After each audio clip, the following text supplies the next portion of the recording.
যত কিছুই হোক না কেন মানুষকে জাজ করা উচিত না, সেটা তুমি মানুষের সাথে মিশেই হোক কিংবা না মিশেই হোক। আমার মতে গিবত থেকে দূরে থাকাই বেটার। যে যা ইচ্ছা করুক, তুমি তোমার কাজ করো। অন্যটা দেখে চিন্তা করাচ্ছে নিজেকে নিয়ে চিন্তা করা ভালো। তুমি ডেইলি 1% করে করলেও তুমি অনেকটা ইমপ্রুভ করবা। সো আসসালামু আলাইকুম everyone, welcome to Hafsa's little corner of the internet day 2।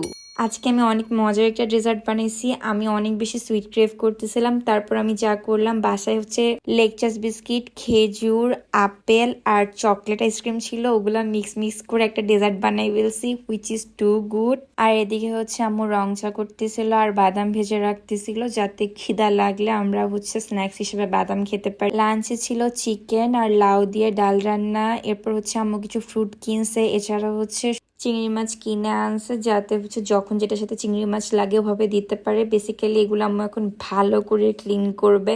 আমার বড় চিংড়ি থেকেও কুচো চিংড়ি বেশি প্রিয়। তোমাদের কার কোনটা প্রিয় কমেন্ট করে জানো। এই যে আম্মু চিংড়িগুলো ক্লিন করার পর সুন্দর করে ভেজে ফ্রিজে রেখে দিবে, যখন যেটাতে দরকার হবে ওভাবেই দিবে। এতদিন আমার এক্সাম ছিল, বই পড়তে পারি নাই, সো আজকে একটু বইও পড়ে নিলাম। সো টাটা, আল্লাহ হাফিজ।